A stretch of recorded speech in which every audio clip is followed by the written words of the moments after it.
네, 반갑습니다. 제가 이 세미나를 기획하면서 디스커션이 있어야 된다고 생각을 해서 하자고 하긴 했는데 지금 이걸 왜 하자고 했을까 살짝 후회가 됩니다. 그리고 이 시간까지 남아주신 여러분들한테 대단히 감사하다는 말씀을 드리겠습니다. 원래 마지막이 제일 중요합니다. 그래서 오늘 한 얘기를 한마디로 요약을 할 수 있어야 될 것 같습니다. 오늘의 주제를 한마디로 요약을 하면은 의료의 질향상이 굉장히 중요한데 모두 다 동의하시죠? 의료의 질향상을 하는 데 있어서 데이터를 쓰면 훨씬 잘 될 것이다. 이게 오늘을 한마디로 요약할 수 있습니다.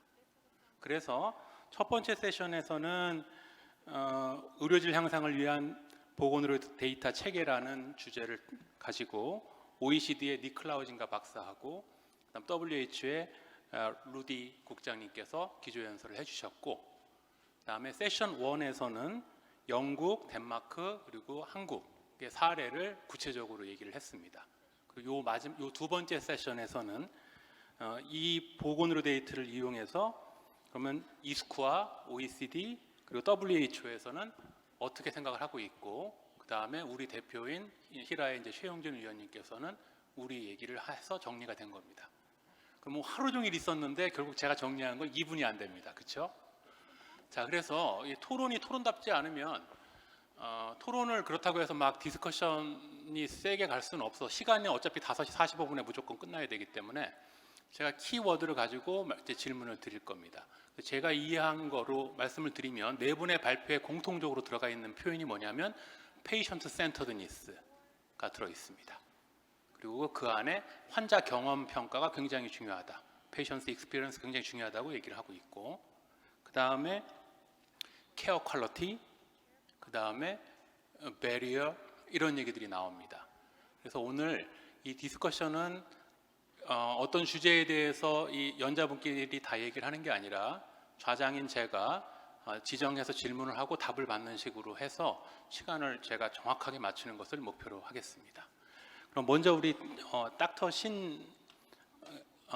신께 제가 말씀을 좀 드리겠습니다. 말씀하실 때 페이션트 세이프티의 국제적 경향을 말씀해 주시고 그 안에 페이션트 센터드니스를 좀 강조하셨는데요. 그러면 보시기에 한국에 대해서 잘 알고 계시고 저희가 지금 어떻게 보면은 페이션트 세이프티에 관련해서는 굉장히 초기 단계에 있다고 보거든요. 그러면 결국 우리 박사님의 주장에 의하면 이 페이션트 센터드니스도 보건의료 데이터를 활용하면은 더 빨리 그리고 더 중요하게 리포팅이 될 수 있다고 생각하시는데, 그거와 반대로 이 데이터 때문에 리포팅을 잘하게 되면 지금까지는 나한테 위해가 없다고 생각했을지 모르지만 공급자 입장에서는 나한테 이게 나중에 이게 위해로 돌아오지 않을까, 내가 자발적으로 한 이 정보가 나중에 나를 옥죄할 수 있지 않을까라는 걸로 돌아올 수 있을 것 같습니다. 그래서 오늘 질문은 우리나라의 상황을 좀 아시니까 페이션트 세이프티와 관련해서 한국이 어떻게 갔으면 좋겠고, 그다음 이러한 공급자의 우려를 불식시키려면은 어떻게 하는 게 좋겠는가, 이렇게 명확하게 두 가지 질문을 좀 드리도록 하겠습니다. 네, 질문해 주셔서 감사합니다. 아주 통찰력 있는 질문들 해주셨는데요. 제가 통찰력 있는 질문이라고 말씀드리는 이유는 이런 질문을 여러 번 받은 적이 있었어요. 국제회의에서 여러 번 이런 질문을 받았거든요. 그래서 처음으로 답변 드리고 싶은 부분은 환자 안전은 보고와 러닝을 통해서 개선될 수 있다라고 하는데 시간이 걸릴 거예요. 일본에서의 보고와 러닝 시스템은 15년인가 16년 전에 시작했어요. 그리고 의료 종사자들이 그리고 특히 의사들이 보고를 하는 것을 원치 않더라고요. 좀 뭐 소송을 당할 수도 있을 것이라고 생각을 했던 것도 있고요. 아니면 또 뭐 미디어에 그 탓을 당하거나 아니면 또 뭐 악성 댓글을 좀 두려워하는 경향이 있었어요. 그래서 많은 분들이 저한테 물어봤어요. 아니면 미디어에서 저한테 물어보더라고요. 그러면 병원의 이름을 정확하게 공개하라고 요청을 하더라고요. 뭐 일본의 이 병원에서 이 의사의 이름을 정확하게 공개해달라고 하더라고요. 이를 통해서 뭐 환자들이 이런 정보를 공개하지 않으면 환자들이 계속해서 그 병원에 가고 또 그 의사한테 진료를 받을 거기 때문입니다. 그렇기 때문에 이런 리포팅 시스템은 사실 탓을 하게 되면 전혀 효용성이 없습니다. 그렇기 때문에 저는 병원 이름이나 의사 이름을 공개하지 않았습니다. 네, 많은 경우에 저는 이제 보고와 학습 중요성에 대해서 말씀을 드리는데요. 바로 환자 안전의 중요성 차원에서 말씀을 드린 거지 몇 년 후에는 사실 그런 질문을 덜 받기 시작했어요. 네, 그리고 보고 시스템 아니면 보고 건수가 올라가기 시작했고요. 그리고 환자들도 저한테 뭐 병원 이름을 꼭 공개해 주세요라고 요구하지 않게 되더라고요. 그렇기 때문에 그 안정성이 좀 시간이 걸려서 수립이 된 것 같아요. 그리고 WHO 트레이닝 교육 과정에서도 그 몰디브 국가 대상으로 하는 교육 과정에서도 이렇게 똑같이 말씀을 드렸거든요. 근데 시간이 걸린다는 점 유의해 주시면 좋을 것 같습니다. 그러면 닥터 루크에게 여쭙겠습니다. 이번에 저희 우리나라 헬스케어 시스템을 리뷰하시면서 오늘 발표를 보니까 저희 장단점을 정확하게 판단하고 계신 것 같습니다. 인상 깊었던 것이 인센티브를 제공을 해야 된다라는 말씀을 강의 중에 하셨습니다. 그러면 인센티브는 이게 모니터리가 있고 논 모니터리한 두 가지 인센티브가 있을 것 같은데 다른 경험이 많으실 테니 어떤 인센티브를 제공하는 것이 공급자 또는 스테이크 홀더가 정보를 훨씬 더 많이 내놓고 쉐어하는 데 도움이 될지 그걸 좀 여쭙겠습니다. Thank you. That's a great question. 네, 정말 좋은 질문이네요. So it's costly to change 비용이 들죠, 사실. 지금 운영하는 방식을 바꾸려면 어떤 기관이든 비용이 들 겁니다. if you are used to a scenario 어떤 시나리오에 익숙하면 medical record, 뭐 의료 기록도 있고 데이터 시스템도 있고 사용하는 언어도 있고 이걸 기존에 쓰던 게 있으면 편한데 외부 기관 뭐 정부나 이런 데가 들어와서 그거 그만하고 다른 방식으로 해야 된다 이러면 당연히 저항이 있을 겁니다. there's only so far that 근데 저희가 좀 강하게 푸시해서 뭐 혼내는 방식으로 페널티로 하는 데는 한계가 있을 거예요. 제한을 두거나 뭐 미디어에서 비난하거나 이런 거는 한계가 있을 건데 저희가 추천해 드리는 방식은 도와주는 방식을 쓰는 겁니다. 기관이나 공급자를 전체 보건 시스템 안에서 조력하는 방식으로 다가가야 된다고 생각합니다. 이 이제 파이낸셜 자금 관련한 인센티브로 운영을 도와주고 뭐 데이터 관리, 데이터 거버넌스, 데이터 뭐 공유, 뭐 히라로 줄 수도 있고 심평원일 수도 있고 다른 기관일 수도 있고 지금 가장 좋은 표준이나 전체 국가에서 활용되고 있는 가장 좋은 방법으로 통합해서 하는 이런 게 있겠죠. 근데 이게 투자이고 사실 결과와 연동이 되는 투자입니다. 그래야 기관이 실제로 이 특정 방식으로 하고 데이터도 이런 특정 방식으로 수집하고 이런 게 가능해질 겁니다. 다른 공급자와도 공유를 할 거고, 그러니까 환자가 갈 수 있는 다른 병원에 공유를 할 수 있을 거고, 이런 심평원 같은 기관의 도움이 필요할 겁니다. 근데 그렇지 않다면 결과가 안 좋으면 다시 펀딩을 빼낼 수 있고 중지할 수 있고 또 운영을 공개를 잘 하는 곳도 이제 다른 나라에서 했던 거를 따라 할 수도 있을 겁니다. 근데 이게 협력적인 방식인 거예요. 조력을 갈 때 같이 해서 이런 시스템을 전환하고 바꾸고 전체 큰 시스템의 참가자로 두고 싶다. 이렇게 그러니까 뭐 이런 데이터마다 돈을 지불하는 형식이 아니라 페이 포 데이터 방식은 딱 들었을 때 데이터마다 돈을 준다 생각하면 잘 될 것 같지만 근데 관계 측면을 생각하면 거래 관계처럼 되는 겁니다. 그리고 데이터 오너십도 그 안에 암묵적으로 포함되는 것 같고 이 데이터를 가지고 있는 공급자가 주인인 것 같은 느낌이 되잖아요. 근데 사실은 이런 건강 데이터의 주인이 누군지는 명확하지 않습니다. 환자의 것인지 아니면 이 급여를 제공하는 기관이 주인인지 이거는 명확하지 않죠. 그렇기 때문에 데이터마다 지불하는 방식보다는 이렇게 매번 데이터를 활용할 때마다 연구에서 쓸 때마다 주고 이런 것보다는 조력 방식이 낫다고 생각합니다. 이제 목표는 데이터를 계속해서 반복해서 학습을 위해서 사용하는 거잖아요. 그걸 생각하면 데이터마다 돈을 주는 건 더더욱 지속 가능하지 않을 겁니다. 변화를 위해서 투자하고 계속 모니터를 하고 이 기준을 바꾸는 게 좋은 방식이라고 네, 생각합니다. 감사합니다. 이어서 제가 연관 질문 하나 더 드리면 인센티브도 중요하지만 또 뭘 지적하셨었냐면은 한국 사회에서 디스트러스트, 그러니까 the level of trust가 굉장히 낮다 이 말씀을 하셨거든요. 상황에서는 모니터리 밸류나 non 모니터리 밸류를 주더라도 내가 너를 못 믿겠는데 너한테 이 데이터를 제공할 수 있냐? 이게 이제 밑바닥에 깔려 있는 걸 캐치하신 거예요. 이 상황에서는 이걸 어떻게 극복하는 게 좋을 것 같습니까? Yes, well, this is probably the million-dollar question. 이게 진짜 100만 불짜리 질문이라고 생각합니다. These behaviors and attitudes 이런 행동, 태도 이런 게 seem to be very deeply embedded. 정말 뿌리 깊게 자리하고 있는 것처럼 보입니다. It will take time, 시간이 걸릴 겁니다.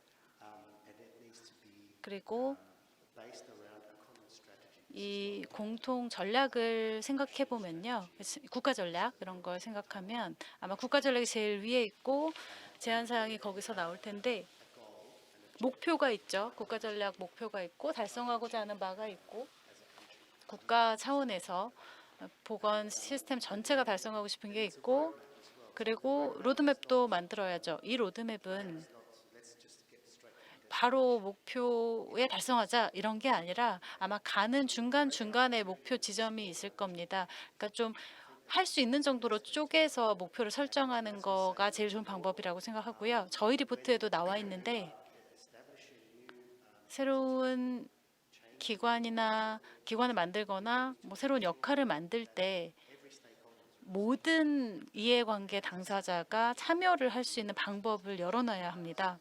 그러니까 공급자 쪽 있고 환자, 시민사회, 정부 이런 모든 학계 모든 분야에서 참가할 수 있도록 해야 되고 한 번에 너무 많은 걸 하려고 하는 거 대신에 이제 지금 시간이 짧아서 이 정도 저희는 시간이 말씀드립니다. 좀 필요할 것 같습니다. 그러니까 이 기본적인 신뢰를 빌드업하는 시간이 좀 필요한 거고 서로가 서로를 위해서 이게 파트너십, 그러니까 인센티브를 제공한다고 했을 때 물질적인 것뿐만 아니라 정서적인 것 그리고 감정적인 것까지도 고려를 해야 될 것 같습니다. 그래서 이어서 지금 정재영 교수님께는 뭐라고 질문을 드릴 거냐면 닥터 루크가 이제 뭐를 또 언급했냐면은 Secure Simple Data Accessibility라는 전략을 얘기하셨거든요. 근데 모두 다 알지만 잘 안 됩니다. 그래서 정재영 교수님한테는 데이터를 다 모으면 훨씬 더 빨리 잘 대응할 수 있을 텐데 잘 안 되는 진짜 이유하고 어떻게 움직이면은 여기서 스테이크홀더는 병원이 아니라 KCDC, 우리 심평원, 공단, 암센터 등등 일단 공공기관에 있는 데이터도 전체가 모이기가 정말 어렵습니다. 그럼 이러한 그러니까 불일치 또는 비협조가 발생하는 근본 원인이 뭐라고 생각하시는지 그리고 이걸 해결하기 위해서 어떤 노력을 하는 게 좋을지 요거를 그래야 저희가 데이터를 오늘의 목적은 퀄리티 오브 케어를 임프루브먼트 할 건데 데이터를 갖고 하겠다는 건데 데이터가 안 모이면 다음 단계를 못 나가는 거죠. 그래서 지금 자문위원으로도 계시고 질병청에서 열심히 일을 하고 계신 우리 정재원 교수님께서는 그 대답을 좀 하실 수 있을 것 같습니다. 네. 소장님 질문하시니까 저희 선생님 질문하셔서 평가받는 입장인 것 같아서 항상 부담스럽긴 합니다만 아까 이제 많은 분들께서 한국 사회의 디스트러스트에 대한 말씀을 많이 해주셨는데 데이터 통합에 있어서도 이 신뢰 부족이 가장 큰 문제라고 생각을 합니다. 그런데 이 신뢰 부족이라고 하는 것이 부처 간의 신뢰 부족이기도 하고 부처와 연구자와의 신뢰 부족이기도 하고 연구자 사이에서의 신뢰자 부족이기도 하다고 생각합니다.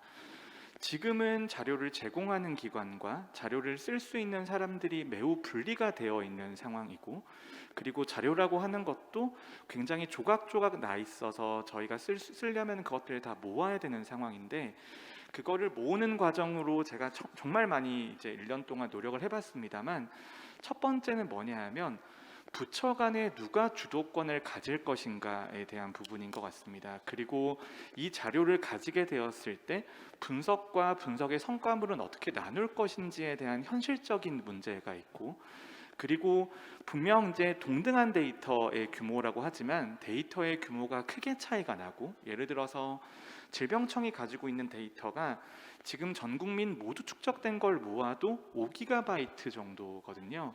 그러면은 대부분의 데이터는 결국은 심평원이 가지고 있는 수테라바이트에 달하는 그런 데이터에 이게 결합이 되어야 되는 것인데, 그렇다면 본질적으로 질병관리청이 큰 데이터를 다룰 능력이 없다라는 것이고, 그렇다면 심평원의 그 데이터를 가지고 와서 심평원의 리소스를 가지고 써야 되는 것인데, 결국은 데이터를 활용하는 부분들은 대부분 질병청에서 활용을 하고 있다는 것이죠.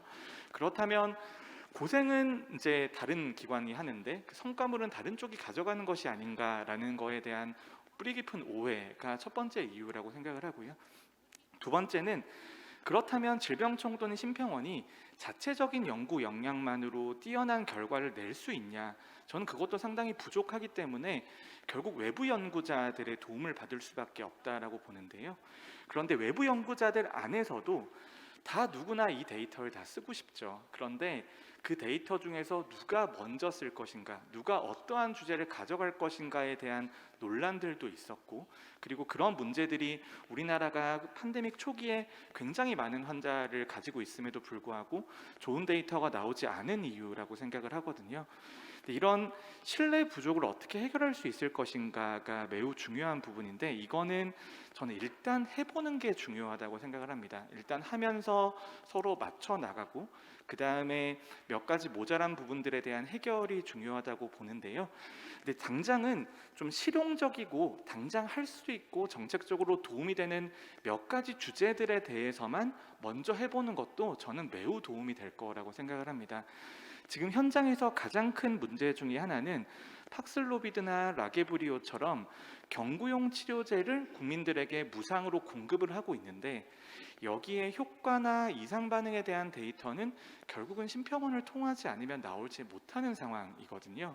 그렇다면 이러한 지금 당면한 문제부터 해결해 나가면서 차츰 신뢰를 쌓아 나가는, 아까 두 분께서 말씀하셨지만 상당한 시간이 필요한 문제이고, 그 다음에 또 하나는 그 시간을 통해서 얻어낸 성과를 공평하게 쉐어하는 과정들을 통해서 기관 간의 신뢰와 기관과 연구자 사이의 신뢰가 쌓이는 것이 저는 정말 중요하다고 생각을 합니다. 결국 이제 전공법이고 오랜 시간과 노력과 신뢰가 쌓여야지만 해결이 되는 부분이지만, 만약에 데이터가 통합이 돼서 활용되었을 때 국민들의 입장에서는 매우 큰 도움이 될 겁니다. 그래서 그런 정보들을 만들기 위해서 노력하는 과정들이 앞으로 참 중요하다고 생각합니다. 네. 네, 좋은 대답 감사합니다. 그러니까 결국 그 기본적으로 신뢰가 쌓이려면은 처음에는 그러니까 상도덕이 있어야 되는 거죠. 서로 주고받는 게 명확해져야 되는데, 하다 보면 믿음이 생기는 거죠. 그러니까 그렇게 되면 어음을 받을 수 있는 거죠. 그러니까 내 약속, 내 구두 약속으로 이걸 해주면 다음에 뭘 해줄게가 되는 거죠. 그런데 우리는 앞에 있는 현금 거래도 한 적이 별로 없고, 현금 거래를 한 적이 없으니까 뒤에 있는 이제 구두 약속, 프라미스로 이 결정하는 상황이 되지 않는 거죠. 근데 안 할 수 없는 거고, 여기 두 분 외국 전문가들 와 계시겠지만 기본적으로 논조는 니네가 현재 최고의 데이터셋을 갖고 있다. 그건 확실하고 지금 쓰는 수준도 굉장히 높다.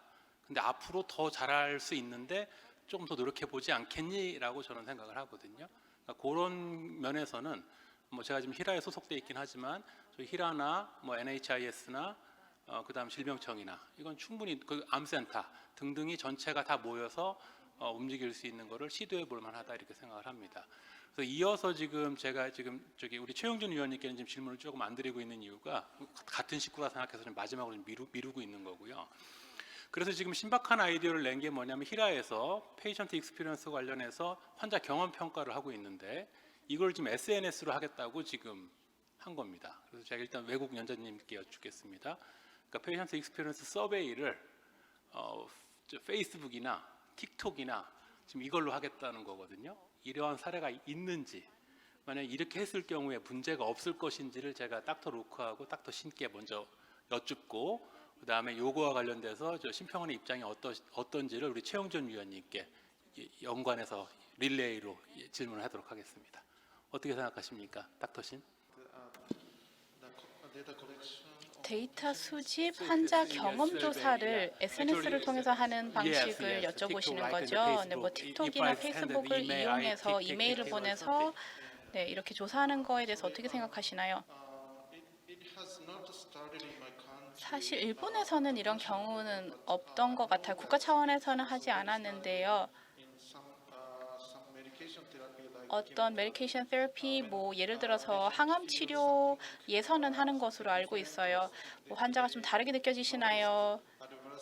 아니면 좀 부작용을 느끼고 계시나요? 집에서 이런 걸 느끼시면 보고를 해주세요. 그래서 담당 의에게 보고를 SNS를 통해서 하는 경우는 있습니다. 그래서 리서치 프로젝트는 아니고 좀 소규모로 진행이 되고 있는 것으로 알고 있고, 이런 움직임이 있긴 있습니다. 제가 국제회의나 뭐 이스코아 컨퍼런스를 가보면 소규모 연구에 대한 발표가 많았습니다. 그렇기 때문에 전환이 이루어졌다, 환자의 경험 그리고 뭐 부작용을 보고하는데 좀 전환이 많이 이루어졌기 때문에 저희도 그런 거를 좀 캐치하고 포착해야 되지 않을까 생각합니다. 제 생각에 일본은 좀 느리게 움직이는 편이거든요. 그렇기 때문에 저희도 속도를 좀 내서 더욱더 행동을 해야 하지 않을까 생각합니다. 가능하다고 생각하십니까? This is very interesting. 굉장히 흥미로운 토픽이네요. 이것도 한 30분 이야기할 수 있을 것 같은데 빨리 해보겠습니다. Start by saying 먼저 I will be very careful. 저는 굉장히 조심스럽게 틱톡이나 Unstructured feedback. 이렇게 비정형 피드백을 받는 것은 굉장히 조심할 것 같습니다. 이 보건 관련해서 의료의 질에 대해서는 더더욱이요. 왜냐하면 이게 의사와 공급자가 싫어할 거예요. 이미 요양기관 쪽에서는 환자 보고 결과에 대해서 굉장히 부정적인 시각을 가지고 있습니다. Because the only way it can work if it is based on validated tools. 이게 검증된 방식으로 와야 되거든요. 이 조사를 할 때 그런 도구를 통해서. 그리고 계속해서 모든 환자에게 같은 방식으로 조사를 할 수 있어야 되는데, 사실 즉흥적으로는 이제 환자한테서 오는 정보이기 때문에 도움이 될 수도 있습니다. 뭐 미국에서 암 환자 대상으로 해본 적도 있고 프롬 데이터를 매주 보고하는 방식으로 해봤어요. 그랬더니 생존 기간이 더 길어졌습니다. 왜냐하면 요양기관 쪽에서 정보가 더 많았기 때문에요, 환자에 대해서. 근데 방금 말씀하신 인센티브 질문으로 다시 돌아가다 보면 프레임을 잡을 때 이런 방식으로 해야 된다고 생각해요. 이게 하나의 방식일 수 있습니다. 이 의학을 실행하는 방식을 바꿀 수 있습니다. 더 좋은 의사를 만들 수 있는 거예요. 환자한테 물어본다면 느낌이 어떤지, 지금 상태가 어떤지, 컨디션은 어떠세요? 이런 표준 조사 방식을 써서요. 아예 이 뭐 고관절 수술 받는 사람한테 동작 모니터를 달아서 뭐 하루에 몇 번 움직이나 알아보면 이건 객관적인 방법이잖아요. 근데 그냥 사람들이 문자로 보내거나 말로 답을 하거나 이렇게 간단하게 하는 방식은 아마 임상 사회에서 잘 받아주지 않을 겁니다. 께서는 신박한 아이디어라고 하고, 그다음에 또 일부 할 수도 있는데 다양한 문제가 있을 수 있다고 얘기를 하셨습니다. 그러면 우리 최 의원님 오늘 발표하실 때 말씀을 하셨으니 그럼 어떻게 생각을 하고 계신지, 심평원 공식 입장으로는 말씀 안 하셔도 될 것 같습니다. 예. 네. 심평원에서 환자 경험 평가의 방식을 다양화하는 이제 계획을 가지고 있는 것으로 알고 있고, 그 방법 중에 하나가 이제 모바일 웹이나 앱을 활용하는 방안을 검토하고 있는 것으로 알고 있는데, 제가 상세한 내용들은 사실 잘 모릅니다. 그런데 SNS라고 하면 그것 자체도 굉장히 스펙트럼이 넓지 않겠습니까?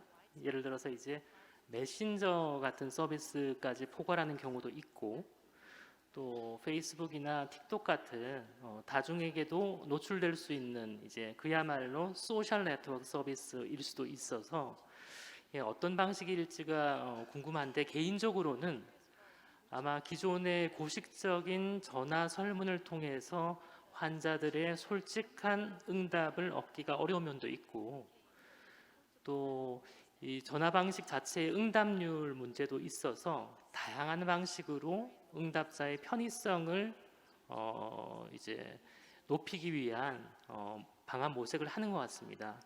근데 이제 그럼에도 불구하고 방금 이제 전문가 그 루크 선생님이 얘기했듯이 이제 환자 경험이라는 것 자체가 여전히 기존의 환자 만족과의 혼선 속에서 대단히 주관적인 어떤 것으로만 취급되고 있고 또 그에 대한 이제 의료 제공자들의 선입견 같은 것도 여전히 있기 때문에 환자 경험 평가를 새로운 방식으로 도입할 때는 일단 무엇보다도 그 밸리디티의 문제를 좀 고민을 많이 해야 될 것 같고 제가 알기로는 심평원에서도 또 이제 여러 연구자들과 협력해서 그런 문제에 유의하면서 검토를 하고 있는 것으로 알고 있습니다.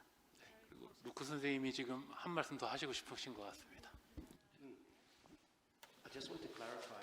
하나 지적하고 싶었던 게 제가 그 데이터 수집 자체는 디지털 데이터 수집은 앱을 통해서든 웹을 통해서든 이런 거는 찬성합니다. 서면이나 전화보다 이런 게 좋은 것 같은데 그 과정이 중요한 거죠. 질문을 하는 과정. 이 사람들이 전체 토의 논의 그러니까 아까 말씀드렸던 SNS 같은 경우는 정형 질문을 하기 어렵다는 겁니다. 이미 최대한 객관성을 확보해야 되고 당연히 소셜미디어를 통해서 사람들에게 접근을 할 수 있을 것 같고 이제 수집도 할 수 있지만 조사 내용이 표준화된 내용으로 이루어져야 합니다. 보니까 반응이 괜찮아서 좀 더 하고도 싶지만 제가 5시 45분에 끝난다고 말씀을 드렸으니 이제 정리를 하겠습니다. 오늘 오신 연자 그리고 아까 덴마크 연자들이랑 이제 식사와 이제 또 협의를 하면서 느낀 게 뭐냐면 우리나라 시스템이 지금 테크니컬하게는 전혀 문제가 없습니다. 그러니까 모든 걸 다 할 수 있습니다. 근데 오늘 이 세미나에서 우리가 마지막으로 우리가 기억해둬야 될 거는 기술은 사람이 아닙니다. 기술은 사람이 한 걸 구현해 주는 거기 때문에 기본적으로 믿음이 없고 상호의 신뢰가 없는 상황에서는 기술이 그 전체를 뒷받침해 주지 못합니다. 그러니까 덴마크 아까 우리 청장이 뭐라고 그랬냐면 개인적으로 얘기를 할 때 기술적으로는 전혀 문제가 없는데 논의가 못 나가는 거는 아직 그 기본적인 신뢰와 그 상호 협력의 경험이 아직 적기 때문이다. 그러니까 우리 심평원 오늘 뭐 이 세미나가 뭐 심평원을 위해서 개최된 건 아니지만 이게 우리 심평원 식구들한테는 굉장히 좀 되새겨야 될 것 같습니다. 빌드업하는 시기가 필요하고 이 경험은 그 단순히 그 재정적인 인센트뿐만 아니라 서로에 대한 공유, 협력 그리고 이 경험으로 인해서 성공의 경험을 공유하는 그 시간이 좀 필요하다. 앞으로 저희가 2000년에 지금 통합돼서 나왔고 20년간 지금 앞으로 앞만 보고 달려왔는데 지금 조금 늦을지 몰라도 빌드업을 2, 3년 하고 빌드업이 된 상황에서 기술적으로는 전혀 문제 없는 것이 나가는 것이 우리 원이 검토해 봐야 될 중요한 전략이 아닐까 싶습니다. 자, 오늘 늦은 시간까지 이렇게 참석해 주셔서 감사합니다. 오늘 세미나는 이것으로 마치고 내년에 다시 한번 뵙도록 하겠습니다. 이상 마치겠습니다. 감사합니다.